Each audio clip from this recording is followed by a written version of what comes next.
तो ब्रेक के बाद एक बार फिर से आपका स्वागत है। हम बात कर रहे हैं वीएचपी नेता अशोक सिंघल की, जो कि अब इस दुनिया में नहीं रहे हैं। और सौरभ के पास हम चलेंगे। सौरभ, कुछ लोग आपके साथ मौजूद हैं, उनसे आप बातचीत कर रहे हैं। जी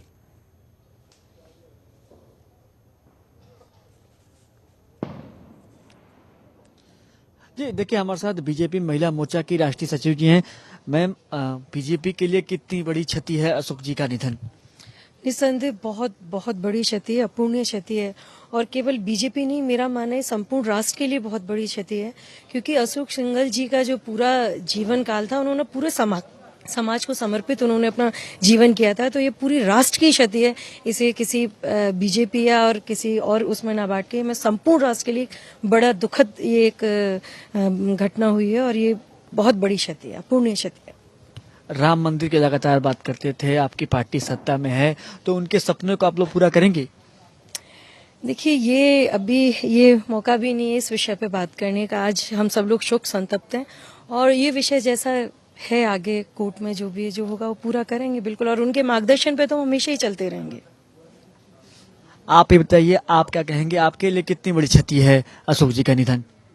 हर वो व्यक्ति जिसके लिए देश सर्वप्रथम है, निजी स्वार्थ बाद में है, उस व्यक्ति के लिए ये अत्यंत अपूर्णीय क्षति है जिसकी भरपाई संभव नहीं हो सकती।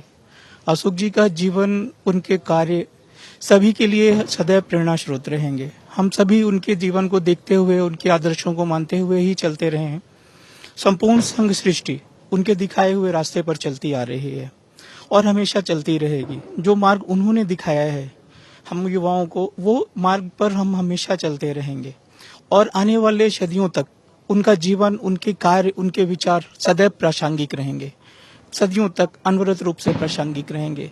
ये संपूर्ण विश्व में व्याप्त हिंदू संप्रदाय के लिए एक अपूर्णीय क्षति है, न सिर्फ राष्ट्र के लिए बल्कि पूरे विश्व में जहां जहां कहीं भी हिंदू धर्म, भारतीय परंपरा और मान्यताओं को मानने वाले लोग हैं, उन सब के लिए एक ऐसा आघात है, एक ऐसी क्षति है जिसकी पूर्ति संभव नहीं है, कभी भी कदापि संभव नहीं है।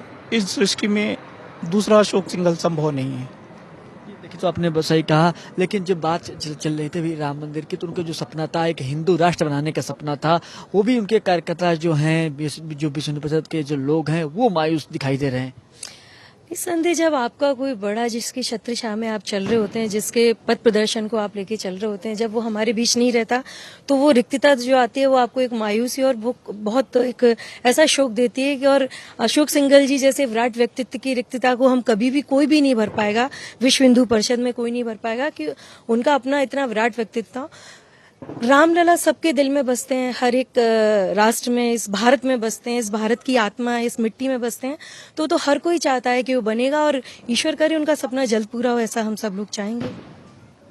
ये देखिए, विश्व हिंदू परिषद के साथ बीजेपी के जो लोग हैं वो भी काफी मायूस दिखाई दे रहे हैं। अभी बीजेपी की राष्ट्रीय महासचिव सरोज पांडे भी गए हैं, मुरली मनोहर जोशी हैं, रामलाल जी, तो सब लोग के चेहरे पर मायूसी दिखाई दे रही है। अमित, बिल्कुल सौरभ, बिल्कुल आप बने रहिए हमारे साथ। एक बार फिर से आपके पास आएंगे अपडेट लेने के लिए। लेकिन अरुण जी, मैं आपसे जानना चाहूँगा, हम गौरक्षा की बात कर रहे थे। गौरक्षा को लेकर लगातार हम देख रहे हैं कि देश में किस तरह की बातें हो रही हैं, बहस इस पर छिड़ी हुई है। एक घंटे की बहस हम देख रहे हैं टीवी पर चल रही है। गौरक्षा की यदि बात की जाए तो गौरक्षक के रूप में आप अशोक सिंघल को किस तरीके से देखते हैं? अशोक सिंघल जी का मानना था कि हिंदू समाज गौ सेवक समाज है, गाय की सेवा करने वाला समाज है और गाय की सेवा के इतने फायदे हैं, इतना लाभ है और इससे भारत की सभ्यता, संस्कृति संरक्षित रहती है। और इसलिए गौ सेवा जो है वो हिंदू समाज का धर्म है, कर्तव्य है हिंदू समाज का। इसलिए गौ रक्षा के मुद्दे पर उन्होंने काफ़ी कार्य किया, उल्लेखनीय कार्य किया। और जो उनके कुछ प्रमुख कार्य हैं उसमें गौ रक्षा का भी कार्य है जो उल्लेखनीय है और उसका स्मरण किया जाना। बिल्कुल। एक बात मैंने उनके विषय में पढ़ी थी अरुण जी, जिसमें उन्होंने कहा था कि हमारा देश जो है वो सेक्युलर तभी तक है जब तक हमारे देश के अंदर हिंदू हैं। अगर हमारे देश के अंदर हिंदू नहीं रहेंगे तो ये देश सेक्युलर नहीं रहेगा। ये बिल्कुल ठीक है उनका स्टेटमेंट, उनका जो ये वक्तव्य है वो हमने भी पढ़ा है।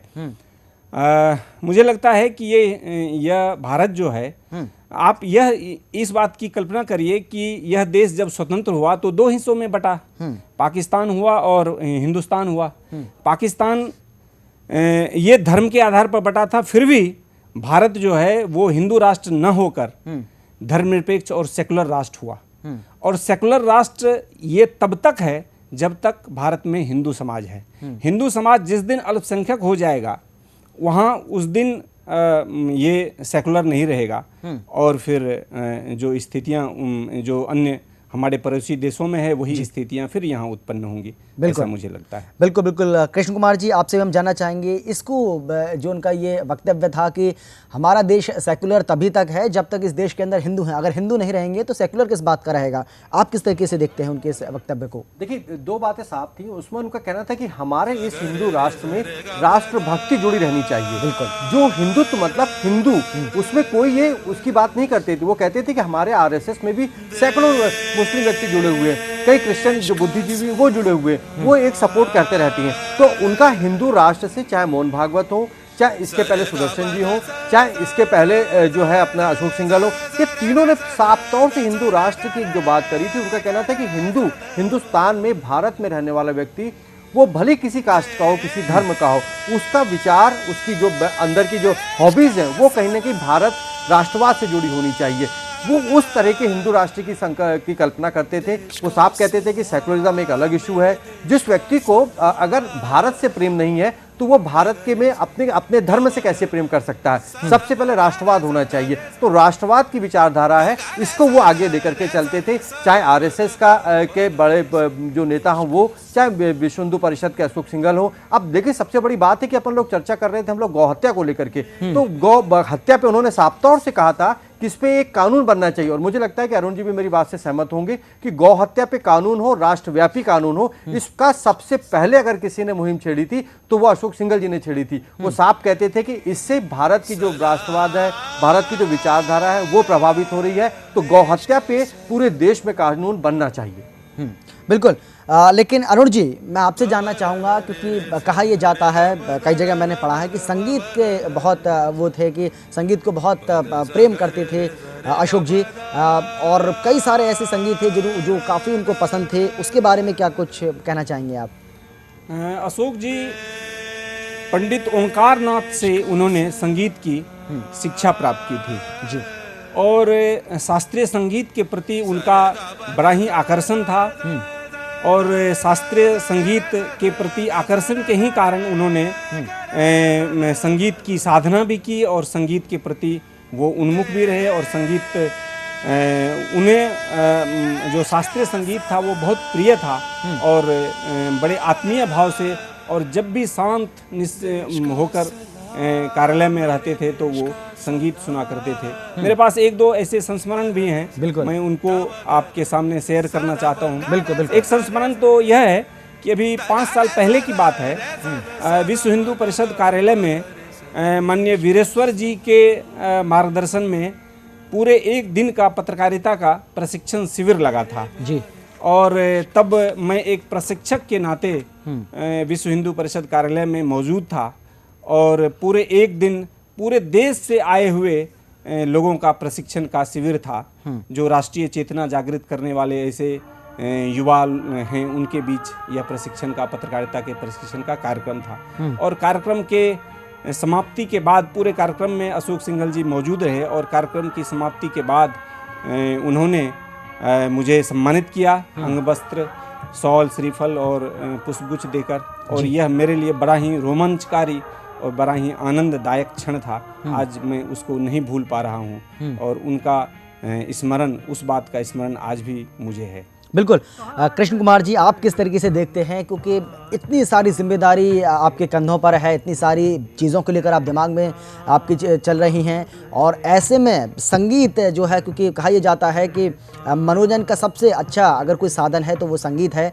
आपको किसी तरह की टेंशन है, आपको अगर चिंता से मुक्ति लेनी है तो संगीत उसके लिए सबसे अच्छा साधन है, और इससे भी अछूते नहीं रहे अशोक सिंघल जी। देखिए, बिल्कुल, एक जैसा कि अरुण जी ने उनके साथ कुछ अपने पल भी गुजारे हैं, वही स्मरण कर कर रहे हैं अभी अरुण जी, लेकिन मुझे लगता है कि संगीत जो वो सुनते थे उसमें भी कहीं से कहीं राष्ट्रभक्ति ही हमको लगता है झलकती होगी, क्योंकि एक उनकी विचारधारा सेम थी। लेकिन मुझे लगता है कि संगीत से ज़्यादा उनके पास जो इतने बड़े बड़े एजेंडे थे, जैसे कि अपन ने गौ उसको लेकर के बात करी है कि गौ हत्या को कैसे रोकना है, उसके बाद गायों का कैसे एक प्रकार से कहा जाए उनके दूध को लेकर के क्या एक चीज़ें बनाई जाए। हम देखते थे कि विश्व हिंदू परिषद का जो मुख्यालय है वहाँ पे गौ घी, इसके अलावा गौ दूध से, गौ के जो गोबर से, गौमूत्र से, इतनी सारी चीज़ें वहाँ पे एक उन्होंने कहा जाए कि तमाम विश्व हिंदू परिषद के जितने देश भर में जो है कार्यालय हैं वहाँ पे सब में उन्होंने गौ से जो चीज़ें बनती हैं, गौ के दूध से, मूत्र से या फिर गोबर से, उसको लेकर के कितना एक हवन में कितना यूज़ होगा गोबर, उसके बाद जो है घी का उपयोग कहाँ पे होगा, कितना शुद्ध घी से वहाँ पे दिए बनाए जाते थे, वो सब भी हमने देखे हैं। तो मुझे लगता है कि अशोक सिंघल जी की रुचि जो है एक स्वाभाविक तौर से जो राष्ट्रवाद से जितने भी जुड़े हुए एजेंडे होते हैं उसको वो सर्वोपरि मानते थे और उनका साफ तौर से उनका एक इन्वॉल्वमेंट उसमें व्यक्तिगत होता था, वो हम लोग हमेशा देखते थे। राम मंदिर की जैसे कि हम लोगों ने बात करी तो राम मंदिर की बात सुनते सी वो साफ कहते थे सरकार को बनाना पड़ेगा। अभी बीच में जब प्रधानमंत्री नरेंद्र मोदी को का नाम आगे आया था प्रधानमंत्री पद के लिए तो थोड़ा सा उन्होंने ना नुकुर करी, फिर उसके बाद उन्होंने कह दिया कि भाई नरेंद्र मोदी बहुत अच्छे नेता हैं, हमारी उनकी विचारधारा मिलती है और राम मंदिर को वो के निर्माण में वो अथक सहयोग करेंगे। तो जब पार्टी ने निर्णय ले लिया तो उनकी अगर ना चाहते हुए भी उनके जो मुख्य सबसे जो करीबी है प्रवीण भाई तोगड़िया, उनकी और नरेंद्र मोदी की पटरी नहीं खाती, इस बात को जानते हुए भी उन्होंने कहा कि जो पार्टी का निर्णय है, पार्टी ने नरेंद्र मोदी को हमारे प्रधानमंत्री पद का उम्मीदवार बनाया है तो वो हमें स्वीकार है। तो लास्ट में आकर के उन्होंने बिल्कुल कहा कि विश्व हिंदू परिषद प्रधानमंत्री पद के लिए नरेंद्र मोदी को स्वीकार करती है और नरेंद्र मोदी देश के प्रधानमंत्री बनेंगे। तो वो एजेंडे पे चलते थे। बिल्कुल बिल्कुल बिल्कुल। अरुण जी, एकल विद्यालय के लिए उन्होंने बहुत कुछ किया, क्योंकि आज हम देखते हैं क्योंकि जो सरकारी स्कूलों का हाल तो ये है कि बच्चे जो हैं वो स्कूल जाना ही पसंद नहीं करते हैं, लेकिन इसी क्रम में एकल विद्यालय के रूप में भी उनकी बहुत पहचान होती है, जिसमें कहा जाता है कि जब छात्र अगर स्कूल नहीं जा रहा है तो वो खुद जो टीचर्स थे, जो शिक्षक थे, उनको बोलते थे कि आप छात्रों को बुला कर लाइए आप, और वहाँ पर उनके माता पिता से भी उनकी शिकायत कीजिए। इसके बारे में क्या कुछ आप बताना चाहेंगे? अशोक सिंघल जी इस परिकल्पना में विश्वास रखते थे कि अगर विद्यार्थी स्कूल नहीं जा पाता है तो विद्यालय या शिक्षक ही विद्यार्थी तक पहुँचे, ये उनकी परिकल्पना थी। और इस परिकल्पना को ही साकार करने के लिए उन्होंने एकल विद्यालय की अवधारणा को आत्मसात किया, एकल विद्यालय स्थापित किया जिसमें एक शिक्षक और वहाँ के जो बच्चे हैं, कोई आवश्यक नहीं कि उसके लिए कोई जगह अलग से व्यवस्थित कोई जगह हो और बहुत अच्छी वो कोई ऐसी व्यवस्था हो, और औपचारिक रूप से जो विद्यालय का कंसेप्ट है वह अगर नहीं भी है तो भी शिक्षक कहीं किसी भी जगह विद्यार्थियों को इकट्ठा करके और विद्यार्थियों के पास जाकर उसको शिक्षित कर सकते हैं। और यह जो परिकल्पना है वो उन्हीं की दी हुई परिकल्पना है। और इस एकल विद्यालय के आंदोलन को पूरे राष्ट्रीय स्तर पर संचालित करने वालों में जो कुछ प्रमुख नाम हैं उसमें अशोक सिंघल जी का नाम आदर और सम्मान के साथ लिया जाता है। एक बात और है यहाँ पे अमित कि जब हम देखते थे कि एकल विद्यालय जो भी हम लोगों ने इसमें दौरे किए तो वहाँ पे पढ़ने वाले जो छात्र थे वो किसी एक बड़े विश्वविद्यालय से या बड़े विद्यालय से अपने आप को अछूता नहीं समझते थे। जो प्रतियोगिताएं जो है उन स्कूलों में होती थी, सरकारी स्कूलों में, चाहे वो सरस्वती शिशु मंदिर में हो रही हो, चाहे और कोई मॉन्टेसरी में होती हो, वो सब प्रतियोगिताएं उन विद्यालयों में होती थी। दिल्ली में भी एक दो हम लोगों ने उनके द्वारा जो साइंस प्रतियोगिताएं थी वो कवर करी हैं, तो हम देखते थे कि वहाँ पे एक माहौल हमको अजब सा देखने को मिलता था।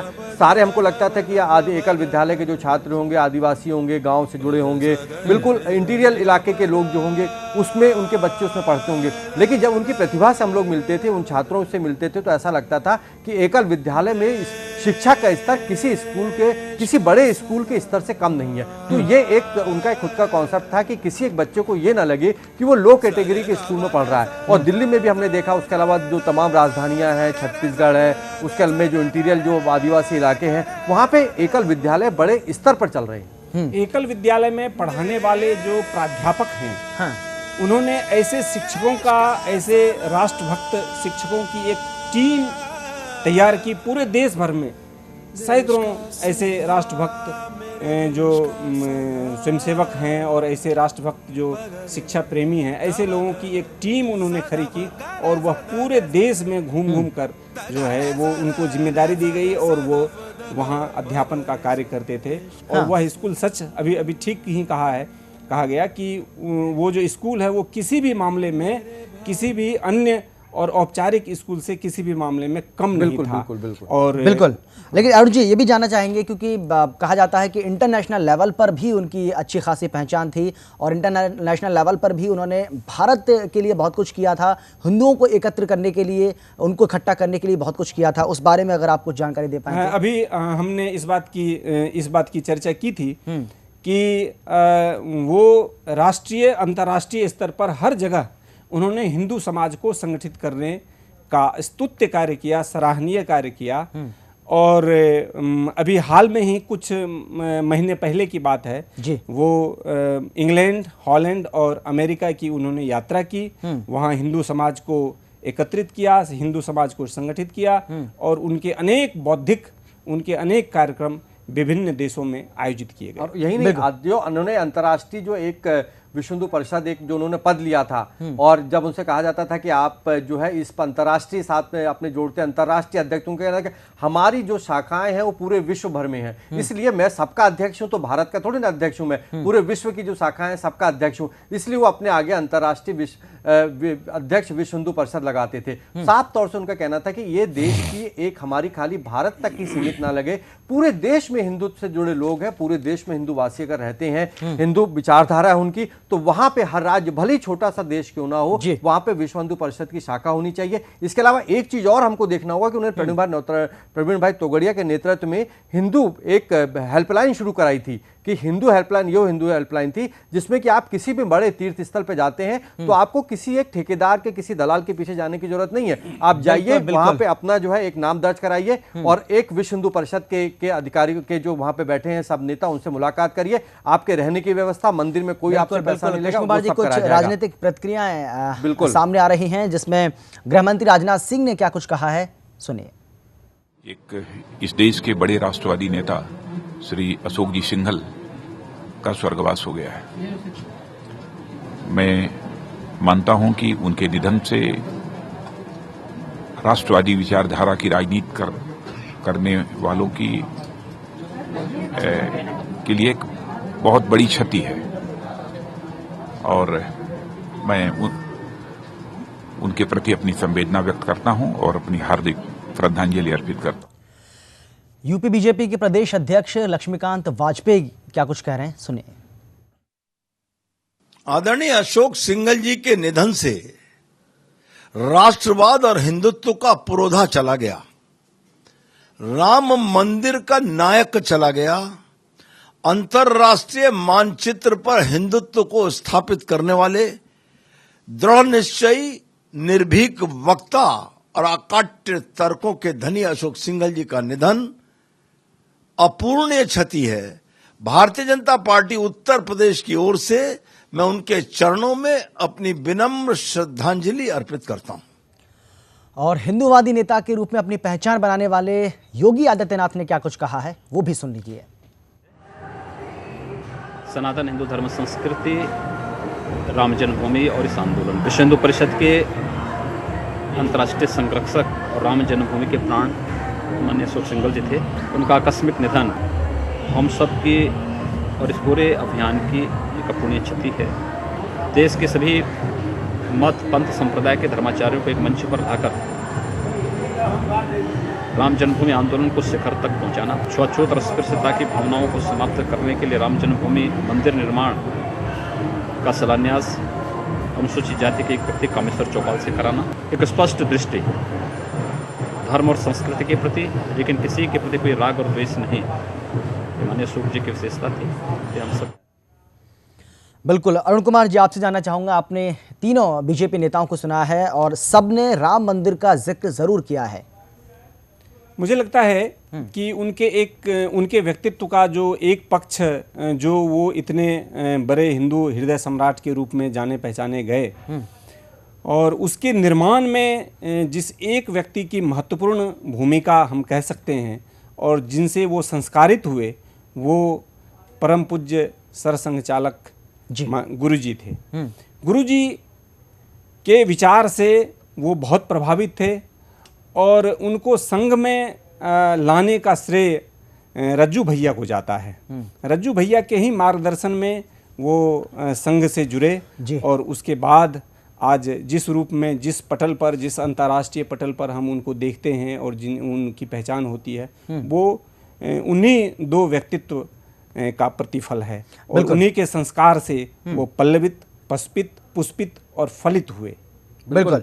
अरुण जी, एक और चीज़ हम जानना चाहेंगे उनके बारे में। मैंने पढ़ा था कि तमिलनाडु में एक बड़ा अभियान उन्होंने छेड़ा था, जाति प्रथा के वो खिलाफ थे, उसको दूर करने में अहम भूमिका निभाई थी। इस बारे में कुछ आप जिक्र करें तो। हिंदू समाज का एक वर्ग जो अभिजात्य वर्ग या उच्च कुल के एक वर्ग के द्वारा वहाँ के कुछ दलित समुदाय के लोगों पर अत्याचार किए गए, उनको मंदिर में प्रवेश पर प्रतिबंध लगाया गया और इसके खिलाफ उन्होंने बहुत बड़ा आंदोलन उन्होंने चलाया और लंबे समय तक उनका आंदोलन चला। और मीनाक्षीपुरम है तमिलनाडु में और वहाँ जो है वो 400 दलित इस्लाम धर्म को उन्होंने स्वीकार किया था और इसके खिलाफ उन्होंने आंदोलन चलाया और अलग से उन्होंने 200 से अधिक मंदिरों का वहाँ निर्माण किया। ये उनके व्यक्तित्व का एक बड़ा ही बिल्कुल। लेकिन एक और ख़ास बात निकलकर सामने आ रही है जिसमें ये कहा जा रहा है कि देश में विश्व हिंदू परिषद की पहचान कायम करने का पूरा श्रेय अगर किसी को जाता है तो वो अशोक सिंघल ही हैं। देश ही नहीं, अंतर्राष्ट्रीय जगत में, अंतर्राष्ट्रीय में, पूरे विश्व में कहा जाए तो स्वाभाविक तौर से विश्व हिंदू परिषद की बात होती थी तो अशोक सिंघल का चेहरा दिखता था, सब जानते थे। यहाँ तक कि रज्जू भैया के कार्यक्रम था दिल्ली में, उसमें मैं भी उसको प्रोग्राम को कवर करने गया था। उसके बाद रज्जू भैया ने प्रेस कॉन्फ्रेंस करी तो उसमें हम लोगों ने कुछ सवाल राम मंदिर से जुड़े हुए थे, चूंकि उस टाइम पे बिल्कुल पीक आवर पे था वो। तो सवाल जब अशोक सिंघल जी से करने चाहे तो उन्होंने कहा कि नहीं, आज मेरा दिन नहीं है, आज रज्जू भैया का दिन है। और एक भी सवाल का जवाब उन्होंने ना हाँ किसी में नहीं किया। यही नहीं, रज्जू भैया ही नहीं, दत्तोपंत जो ठेंगड़ी जी थे जिन्होंने मजदूर संघ की स्थापना करी थी, उनके उसमें कार्यक्रम में जब आए थे तो उन्होंने देखा कि मुझे भारत देश में जो है देश में अटल बिहारी वाजपेयी की सरकार थी तो साफ उन्होंने उस मंच से ऐलान कर दिया कि राम मंदिर तो आपको निर्माण कराना ही पड़ेगा, एनडीए की सरकार को, अटल बिहारी वाजपेयी जी आपको, लेकिन इसके साथ साथ मजदूरों के साथ अन्याय न हो। दत्तोपंत ठेंगड़ी जी ने जो मजदूर संघ की स्थापना करी है तो जिस प्रकार से उन्होंने करी है उसमें भारत का एक हिंदूवासी भी है, हिंदू मजदूर संघ से जुड़ा हुआ है। तो एक स्वाभाविक तौर से उनका कहना था कि जो विश्व हिंदू परिषद ही नहीं, कोई व्यक्ति अगर दूसरे संघों से भी जुड़ा हुआ है, दूसरे संगठनों से भी जुड़ा हुआ है तो उसको भी अपने साथ में लेकर के चलते थे। ये एक सबसे बड़ी खासियत थी अशोक सिंघल जी की। बिल्कुल। अरुण जी, और भी कुछ आपके दिमाग में अगर आ रहा है उनके जीवन से जुड़ी, जो आप हमारे दर्शकों, जो पहलू छूट आपको लगता है क्योंकि हम अब अंतिम पड़ाव पर चल रहे हैं, जो पहलू आपको लगता है कि छूट गया है, उसको अगर आप हमारे जो दर्शक हैं, सुदर्शन न्यूज़ के जो दर्शक हैं, उनके पास अगर आप पहुंचा पाएंगे तो बहुत अच्छा रहेगा। माननीय अशोक जी बड़े ही आक्रामक और जुझारू व्यक्तित्व थे और अभी उसकी चर्चा भी हुई है कि जब एक अंग्रेजी स्कूल में और अंग्रेजी की बाध्यता उन पर थोपी गई तो उन्होंने इसका विरोध किया था और जमकर विरोध किया था और उन्होंने उस स्कूल का परित्याग कर दिया था जो अंग्रेजी माध्यम से जहां शिक्षा दी जा रही थी।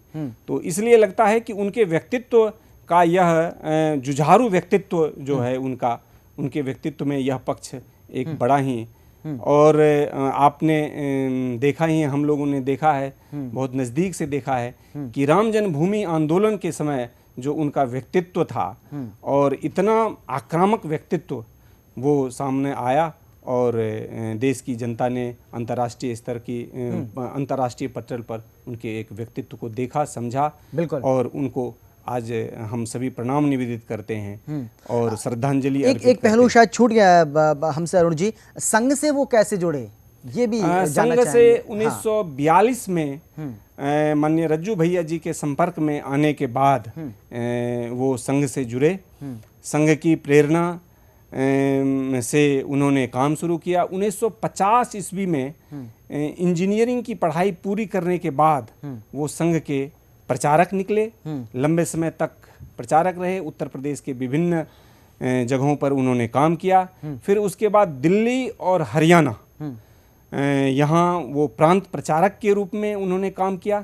फिर उसके बाद राष्ट्रीय स्वयंसेवक संघ में लंबे समय तक काम करने के बाद फिर विश्व हिंदू परिषद में 1980 के बाद वो आए और तब से विश्व हिंदू परिषद और सिंघल साहब दोनों एक दूसरे के पर्याय के रूप में अंतर्राष्ट्रीय स्तर पर पहचान बनाते हैं। बिल्कुल। कृष्ण कुमार जी, आपके दिमाग में और कुछ आ रहा है जो आप शेयर करना चाहते हैं? देखिए, एक जो बात करी है अरुण जी ने कि बहुत ही आक्रामक थी, तो उनका एक आक्रमण का सबसे बड़ा उदाहरण मैं देना चाहूंगा, क्योंकि बहुत ज़्यादा तो मैं भी, क्योंकि जो भी मैंने एक प्रेस कॉन्फ्रेंस में या फिर रिपोर्टिंग के दौरान जो कवर किया उनको वही एक अनुभव मेरे पास है। तो एक मैंने देखा था कि उन्होंने कहा कि अटल बिहारी वाजपेयी जी देश में प्रधानमंत्री हैं, सबसे ज्यादा उनकी जो रस्साकसी चली थी वो एनडीए सरकार से चलती थी, क्योंकि रामचंद्र परमहंस थे अयोध्या से, अयोध्या राम जन्मभूमि न्यास के जो अध्यक्ष थे वो आते थे, और जब भी दिल्ली आते थे अशोक सिंघल उनके साथ खड़े रहते थे, और जाकर के 7 रेसकोर्स में नारा लगता था राम मंदिर का निर्माण कब होगा। तो देश में त्रिशूल पर बैन लग रहा था,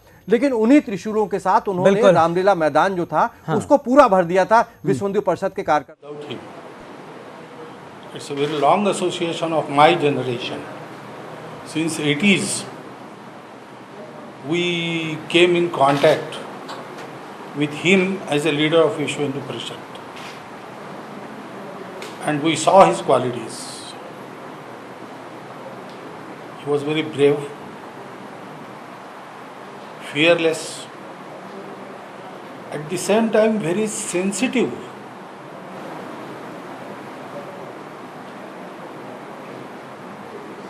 Each Karyakarta used to experience his very loving touch. He used to worry about each one. And he had built these relations on the basis of Sattvic love within and outside Sangha. He was respected in the holy persons of our country. He was a very good commander. The agitation about Ram Mandir and its development to a particular degree, he was one of the chief instruments in that. He was our elder, very senior pracharak. As a pracharak, he was example for us by his dedication.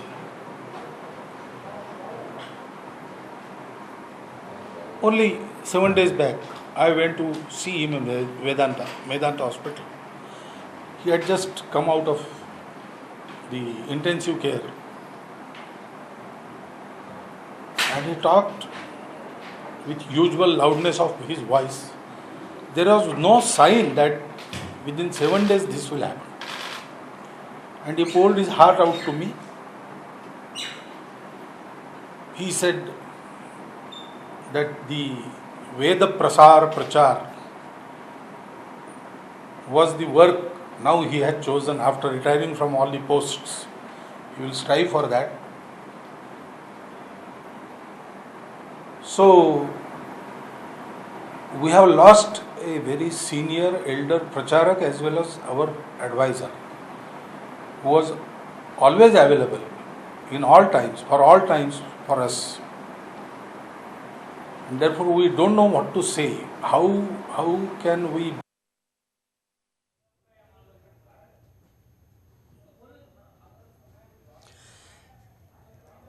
तो संघ प्रमुख मोहन भागवत को आप सुन रहे थे। फिलहाल इस चर्चा में इतना ही। आप दोनों का बहुत बहुत शुक्रिया।